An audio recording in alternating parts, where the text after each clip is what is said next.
네, 시청자 여러분 안녕하십니까? 구독자 여러분 안녕하십니까? 100원, 200원 원해주시는 분들께도 감사의 말씀을 드리고요. 오늘은 그 구독자 요청도 있고 해가지고 긴급 점검을 가져보는 시간을 갖도록 하겠습니다. 저희 채널의 방향성과는 다른 주제일 수는 있는데 그 경제적인 문제를 가지고 얘기를 한다는 것은 좀 어설플 수는 있겠습니다만은 제가 좀 아는데 범위까지는 얘기를 해보고 싶어 하는 게 그 지난주 주말 토요일 날 빗썸이라고 하는 대한민국 최고의 그런 그 코인 거래소, 그러니까 가상화폐 거래소에서 초대형 사고가 터졌죠. 즉 다시 말해서 이런 겁니다. 자기들이 이벤트를 했고 이벤트를 하는 과정 속에서 어떻게 되느냐, 그 한 260명 정도인가요? 그 이벤트에 응모한 대상자들을 상대로 해서 한 사람당 2,000원에서 일부 몇 사람이 최고 당첨금인 5만원을 받기로 하는, 그래서 실제로 이제 대부분의 사람들이 2,000원을 받기로 했으니 그 사람들에게 2,000원을 지급해 줘야 되고, 실제로 이제 약속된 그 거래기 때문에 2,000원을 지급해 주면 문제는 없다. 그래서 2,000원을 받게 되면은 코인 거래를 하던 사람들은 그 2,000원으로 뭐 호떡이라도 하나 사 먹으면 되는데, 문제는 여기서 뭐냐, 담당자가 그만 실수를 해가지고 그 2,000이라는 숫자를 입력하고 명령 단위를 입력할 때 뭐다, 원 단위로 입력해서 2,000원씩 지급되어야 할 것을 BTC라는 명령어로 입력을 해가지고 1인당 2,000원을 지급하는 게 아니고 1인당 뭐다, 비트코인 2,000개로 지급하세요 라고 엔터키를 친 겁니다. 명령 실행을 한 거죠. 그런데 여기서 중요한 것은 빗썸 그 코인 거래소에서 자기들이 원래 이제 갖고 있었던 코인은 175개 정도밖에 안 되고 나머지는 다 이용자들의, 거래자들의 위탁 코인이었으니까네 자기들 게 아닌 셈이죠. 그런데 있지도 않은 코인 62만 개가 정상적으로 발행이 되어 가지고 지급되어졌단 말입니다. 이게 문제가 있는 거죠. 그걸 정보당국이 들여다보고 있는데, 그런데 여기서 또 한 가지 더 중요한 것은 오지급이 되고 난 이후에 야 이거 오지급 되었구나 해가지고 최초로 알아채린 것이 오지급 시점에서 20분이 지난 상태. 그래서 비트코인과 관련돼 가지고 그 빗썸 거래소에서 조치를 취한다고 해서 걸린 시간이 약 15분 정도. 그래서 이제 소위 말하는 어둠의 시간이라고 하는 것이 35분 동안 존재를 했었는데, 여기서 어떻게 되느냐, 그 이벤트에 응모를 해서 2,000원을 기다리고 있었던 사람이 이거 뭐야, 2,000원이 들어와야 되는데 뭐 비트코인 2,000개가 들어왔네. 지금 시가로서 얼마, 1,900억 정도가 되네. 놀랄 거 아닙니까? 그런데 여기서 발빠르게 어떻게 돼, 이거를 잽싸게 현금화 해가지고 띵땅을 치는 한이 있더라도 내 공짜로 형제하겠다, 재미 좀 보자 했던 사람들이 나왔던 것 같아요. 그래서 현재로서는 비트코인 그 관련해 가지고 그 빗썸 거래소에서 130억 정도의 차질이 생겼다라고 이제 공식 발표를 했는데, 그게 실제로 130억일지 들여다보면 1,300억일지는 몰라요. 아무튼 공짜로 행제하겠다는 그런 마음을 먹고 나쁜 짓을 한 사람들이 한 80명 정도 있었다는 얘기가 되어지는데, 여기서 이제 중요한 것은 뭐냐면 시당초에 빗썸이 보유하지도 않았던 비트코인이 260명 정도를 상대로 해가지고 1인당 2,000개씩 비트코인, 그러니까 시가 거래 규모로서는 1,900억 정도가 발행이 되어지고 지급이 되어진 것도 문제가 되는데, 그런데 이게 가짜 돈이기 때문에라도 그 어떤 조치가 취해지지 않아야 정상인데, 문제는 뭐냐, 이걸 받은 사람이 흑심을 품고 딴짓을 하다 보니 어떻게 되느냐, 코인 거래소 자체 내에서는 정상 코인으로 인정이 돼가지고 거래가 되고 금전적으로 현금화 해가지고 띵땅을 칠 수 있게 되더라 이겁니다. 그러니까 처음부터 끝까지 완전 엉터리가 된 거예요. 그래가지고 지금 당장에는 최대 30억 정도 현금화해서 일확천금을 챙긴 사람도 나타나는 상황이 돼버린 거예요. 그 사람이 아마 가진 코인은 제대로 한 게 그때 당시에 이제 그 시가 기준으로 한 1억 정도 되는 비트코인 한 개도 제대로 가졌는지 의문일 정도로 0.000 몇 개 가진 것에 불과할 수 있는 사람이 하루아침에 30억 상당의 재력가가 되는 이런 말도 안 되는 일이 벌어졌다는 거죠. 벌어졌다. 그래가지고 지금 정부 당국 금융위원회에서 이제 들여다보고 있고, 그 다음에 이제 여러 가지로 이제 조치를 취하고는 있는데, 일단은 이 사건의 경우에는 어떻게 되느냐? 이찬진 금융위원장인가요? 이 사람이 기자회견을 해가지고 일단은 어떻게 되느냐? 법적으로 할 수 있는 건 다 하겠다라고 얘기를 했고, 그러면서 마지막에 뭐라고 그랬느냐? 비트코인을 지급받았다는 이유로 장난질을 친 사람들 80명 정도는 제대로 원상회복의 절차대로 이루어지지 않으면 재앙을 맛보게 될 것입니다. 이렇게 이제 발언을 했거든요. 그런데 이게 문제는 현실에서는 이게 어떻게 되는지 문제냐? 이거에 대해 가지고 설랑설레가 있어가지고 제가 이제 조금 설명을 드리기 위해서 궁극적으로 이 방송을 하고 있는 건데, 간단하게 말씀드리겠습니다. 일단은 이 사람들이 비트코인이 들어왔다는 이유만으로 자기들 마음대로 비트코인을 농락을 해서 재미를 보고 이득을 취했다는 부분에 있어가지고 법적으로 횡령 배임이 되어질 수 있느냐, 이 부분을 먼저 살펴보면 결론은 뭐다? 횡령 배임은 적용이 되지 않는다라는 얘기입니다. 무슨 얘기냐? 비트코인과 관련돼 가지고 소위 가상화폐와 관련돼 가지고 현재는 법이 없어요. 제대로 된 법도 없고, 정부에서 가상화폐를 법정화폐 수준으로 인정하지도 않고 있고, 그리고 과거 대부분 판례에서 비트코인을 법정화폐로 인정하지도 않았기 때문에 법정화폐 반열로 인정을 받지 못하는 것을 그 가짜배기를 뭐 이렇게 장난질을 쳤다 핸들 처음부터 끝까지 순수 가짜배기이기 때문에라도 실체가 없는 것으로 법에서는 간주를 할 수 있기 때문에라도 어떻게 되어지느냐, 결단코 횡령 배임은 성립이 안 된다. 그리고 이거는 법조계의 시각도 그런 시각이 있으니까. 그런데 문제는 뭐냐, 아까도 말씀드렸다시피 기습적으로 비트코인을 거래소 내에서는 거래가 가능했고, 그래서 나는 차익을 얻었고 30억 정도를 현금했다, 오해 재수라고 하는 사람들이 돼가지고 부당이득으로서의 반환 문제는 어떻게 되느냐?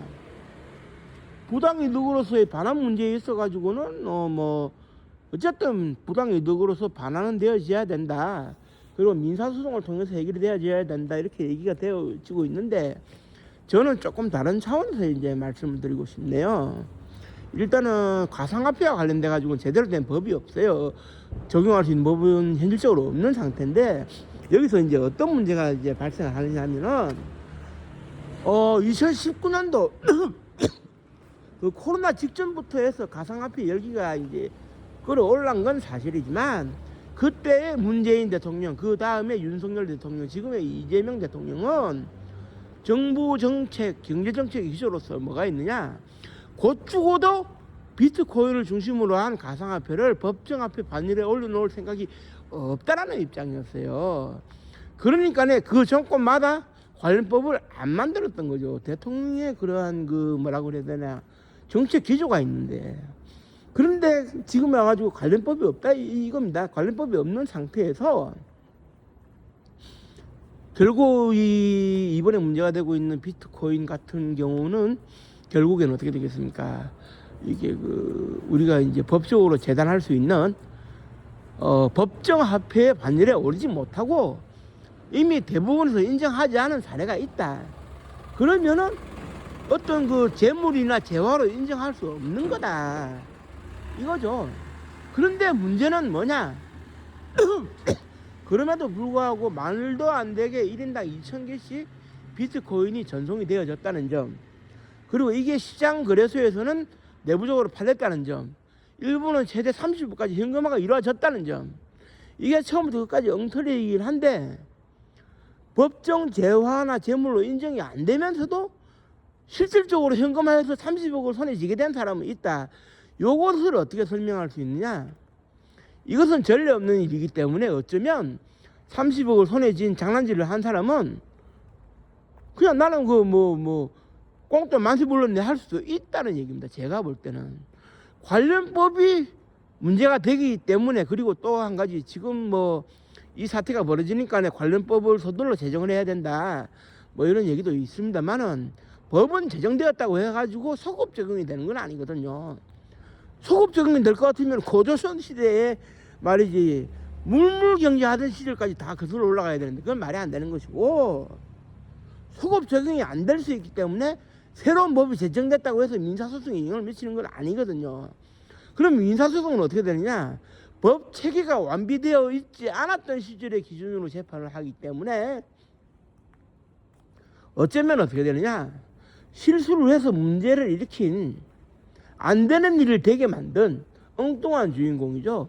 빗썸거래소에서 A부터 Z까지 책임을 지고 마음은 마음 선에서 끝나고, 이 35분 동안 엉뚱한 짓을 해가지고 현금화를 시킨다든지 다른 코인을 사는 데 썼다든지 해서라도 무리를 일으킨 사람은 무리를 일으킨 건 맞지만 돌려줄 책임은 오히려 없는, 그래서 35분 만에 클릭 몇 번으로 기적을 쓰는 이런 일이 벌어질 수도 있다는 얘기입니다. 이게 참 말이 안 되는 것 같고, 뭐 저는 이제 법 전문가는 아니기 때문에 정확하게 말씀드리기는 어렵지만, 간단하게 이제 생각을 했을 때 이제 어떤 일이 벌어질 수가 있느냐 하면은 그런 겁니다. 그러니까 이제 예를 들면은, 뭐 예를 들어가지고 내가 예를 들어가지고 뭐 누구를 예를 들어가지고 내가 어디 가다가 홍길동이라는 사람을 때렸다. 그래서 홍길동이라는 사람이 맞았다. 피해를 입었다. 그러면은 법적으로 문제를 삼을 수 있느냐의 문제에 있어 가지고, 지금은 형사법이라는 게 존재를 하고, 해방 이후부터 존재를 하고, 누구를 뭐 폭행하고 때리면 당연히 법적 처벌을 받는다는 게 명시가 되어 있으니까 법적으로 시비를 받을 수가 있고, 저는 그에 따라 가지고 벌금도 물을 수 있고 징역 2년 3년을 갔다 올 수도 있는 거 아니겠습니까? 그런데 문제는, 이번 사태의 가장 큰 핵심은 빗썸거래소 직원의 단순한 실수일 수는 있지만, 현실적으로 일어나서는 안 되는 일, 일어나는 게 이상한 일이 일어난 건데, 결정적으로 법과 제도가 보호가 되지 않는 상황에서 이런 일이 벌어졌거든요. 그래서 애시당초에 그 어떤 일도 안 일어나야 되는 상황에서 클릭 몇 번으로 30억을 현금화한다, 이런 일이 벌어졌는데, 이것은 결국 원초적인 책임이 어떻게 되느냐? 빗썸거래소의 잘못으로 얘기가 되어질 수도 있고, 30억을 현금화했던 다른 비트코인으로 뭐 알트코인이라든지 뭐 다른 코인으로 이더리움이라든지 이런 걸로 이득을 본 사람들이, 이거는 어쨌든 빗썸거래소의 잘못으로 몰아가면 재판부에서 이 사람들의 손을 들어줄 수도 있는 얘기가 되는 것입니다. 그러니까 이제 쉽게 말해서 이런 거겠죠. 우리나라에서는 뭐 예를 들면은 그 남미의 국가인가요? 그 에콰도르 같은 경우를 보면 비트코인의 중요성을 설파해 가지고 비트코인을 법정화폐로 지정도 했고, 대통령이 나서 가지고 그쪽에 재무부를 통해 가지고 비트코인을 계속 이렇게 모으고 있어요. 국가적으로 채굴도 하고 있고 모으고 있고, 그래서 지금 한 20조 정도를 비트코인으로 이제 적립해 놓은 걸로 알고 있는데, 그런 나라들은 법적 제도적 장치가 완비돼 있고, 그러니까 어떻게 되느냐, 법으로도 보호를 받을 수가 있는데, 우리나라의 경우에는 비트코인을 중심으로 한 가상화폐가 법으로 보호되거나 보장이 안 되는 거거든요. 그렇다면은 애시당초에 그런 생성이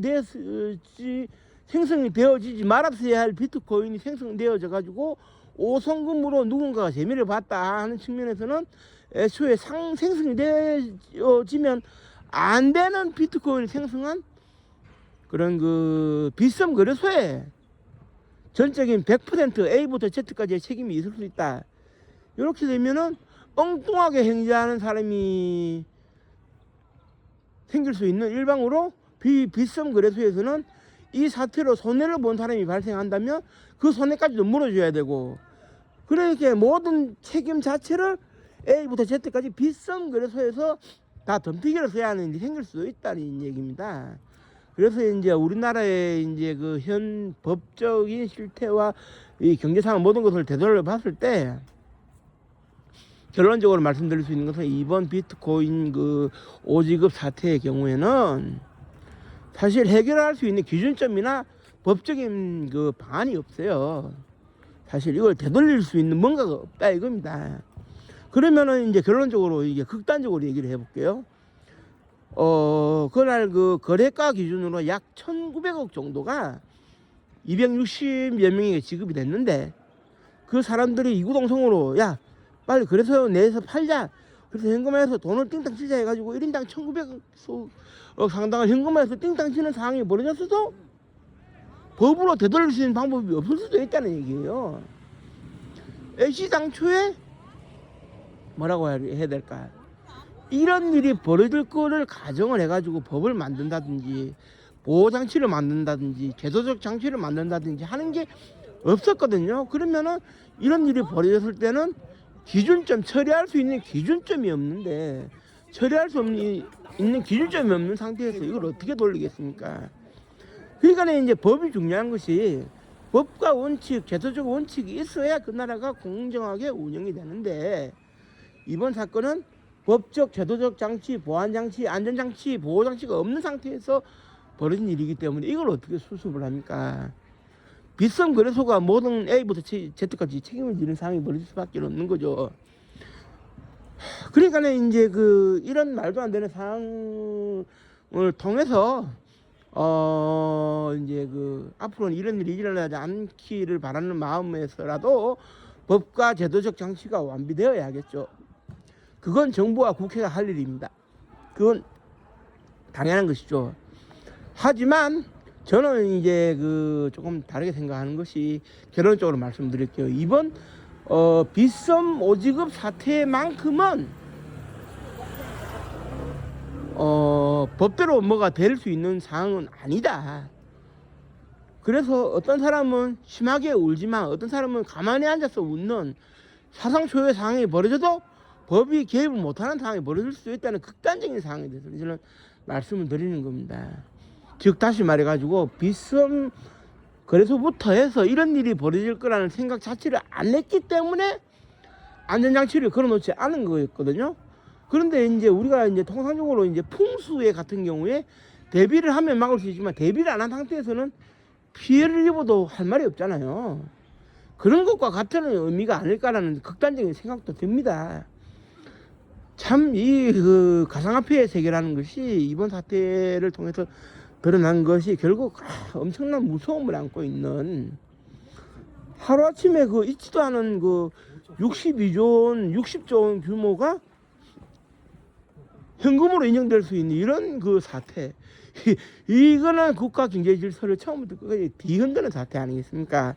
우리나라의 1년 예산이 약 한 660조 정도 되는데, 거기에서 60조 원이라면 10%인데 국가 예산의 10%가 순식간에 만들어졌다가 사라지기도 하고 도망가기도 한다는 것은 이건 말이 안 되는 것이고, 이번 사태를 어떻게 해결을 할지 뉴스를 지켜보면서 어떤 해결 방안이라든지 정부에서 기준점을 내세우게 된다면 그때 제가 또 가서 방송을 해드리도록 하겠습니다. 저는 조금 이렇게 제 개인적으로 극단적인 판단을 좀 한 거기 때문에 그걸 감안해서 들어주셨으면 고맙겠습니다. 그리고 시청해 주셔서 모든 분들께 감사의 말씀드리고, 추운 날씨에 건강 조심하시기 바랍니다. 고맙습니다. 감사합니다.